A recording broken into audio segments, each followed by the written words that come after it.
शहर में रहने वाला मनोज इस साल होली की छुट्टियों में अपने गांव दुर्गापुर वापस आता है, जहां उसे देख पूरा गांव खुशी से झूम उठता है।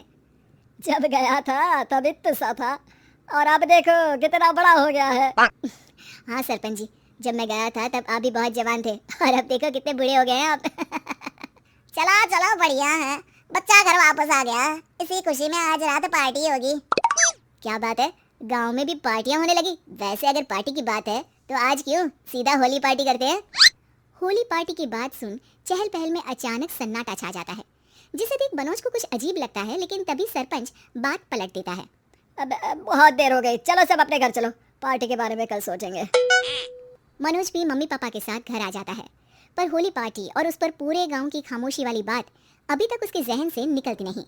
पापा, होली पार्टी की बात पर सब चुप क्यों हो गए थे?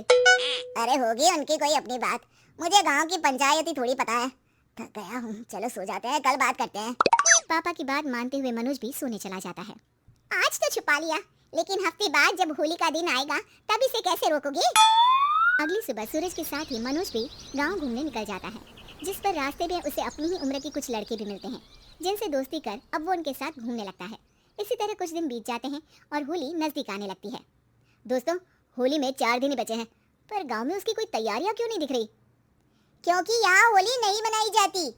अरे पर ऐसा क्यों? वो राजा भूषण, अरे तुम 4 दिन के लिए आए हो, क्या इतना सोच रहे हो? चलो कुछ खाने चलते हैं। इसी के साथ एक बार फिर होली की बात को टलते हुए देख मनोज को शक होने लगता है। वो घर पहुंचते ही इंटरनेट पर अपने गांव और राजा भूषण के बारे में जानकारी निकालने लगता है। क्या? मुझे आज तक ये नहीं पता था। ऐसा कैसे? किसी ने मुझे कुछ बताया क्यों नहीं? सारी जानकारी लेने के बाद मनोज गांव वालों या अपने मम्मी पापा से कुछ पूछे बिना खुद ही उसकी सच्चाई के बारे में छानबीन करने लगता है, जिसके चलते वो राजा भूषण की हवेली में पहुंचता है। वाह, क्या हवेली है यार! पर क्या यहाँ सच में कोई भूत है? हेलो भूत जी, कोई है क्या? हम इस साल गांव में होली सेलिब्रेट कर रहे हैं, क्या आप उस पर थोड़ा इंटरव्यू देंगे? मनोज के ऐसा बोलते ही गांव में तूफान उठ जाता है और हवेली में रखी सारी चीजें हिलने लगती है। एक अदृश्य शक्ति मनोज को धक्का देकर हवेली से बाहर निकाल दरवाजा बंद कर लेती है। ये सब देख मनोज हैरान रह जाता है। क्या अभी मुझे हवा ने धक्का देकर बाहर निकाल दिया? मेरे होते हुए इस गांव में कभी होली नहीं मन सकती, इसलिए दोबारा ऐसी कोशिश भी मत करना, अंजाम बुरा होगा। आवाज सुन मनोज हैरानी से इधर उधर देखने लगता है, पर उसे कोई दिखाई नहीं देता। वो गांव वापस आ जाता है, जहां तूफान की वजह से सब कुछ तहस महस हो चुका होता है। आखिर ये तूफान आया कैसे? ना ऐसा कोई मौसम था और ना ही हमने होली का त्योहार मनाने की बात की थी। सरपंच की बात पर कोई रिएक्शन दिए बिना मनोज चुपचाप अपने घर चला जाता है। इस तरह देखते ही देखते होली का दिन भी आ जाता है और मनोज रंग लेकर गांव में निकल जाता है, लेकिन गांव पूरी तरह खाली होता है। अरे त्योहार का दिन है, धूमधाम की जगह मातम क्यों मनाया हुआ है? मनोज की आवाज सुन सब अपने घर की खिड़कियां खोल के घर के अंदर से ही उसे वापस जाने के लिए कहने लगते हैं, पर वो किसी की नहीं सुनता। तुझे पहले भी समझाया था, अगर होली खेलने की कोशिश भी की तो अच्छा नहीं होगा। अरे बात मान लो बेटा, तुम्हें सच नहीं पता। मुझे सब पता है, सालों पहले इस राजा ने एक अंधविश्वास फैलाया और आप लोग आज तक उसे मानते आ रहे हो। अरे बेटा, जब तुम पैदा भी नहीं हुए थे उससे भी बहुत पहले से इस गांव पर होली का श्राप है। अगर गांव में होली का त्योहार मनाया जाता है तो प्रलय आना पक्की बात होती है। राजा भूषण इस सब में नहीं मानते थे और त्योहार मनाने लगे, जिसके चलते होली वाले ही दिन पहले उनके बेटे की और फिर उनकी मृत्यु हो गई।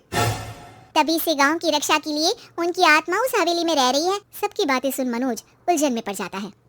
सोचना भी मत मनोज, अगर तुमने इस परंपरा को तोड़ने की कोशिश भी की तो उसका परिणाम इस गांव और गांव के लोगों के लिए अच्छा नहीं होगा। मुझे भी यकीन नहीं हो रहा कि आप लोग एक बेतुकी बात को मानकर सालों से रंगों के त्योहार को मातम की तरह मनाते आ रहे हो।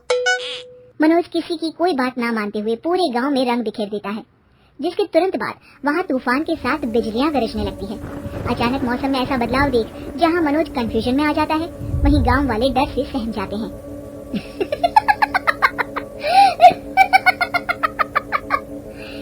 इस लड़के ने हमारे जैसे सिर्फ अपने स्वार्थ के लिए नहीं बल्कि पूरे गांव की खुशियों के लिए यहाँ होली मनाई है, जिस वजह से अब इस गांव पर होली का श्राप टूटता है।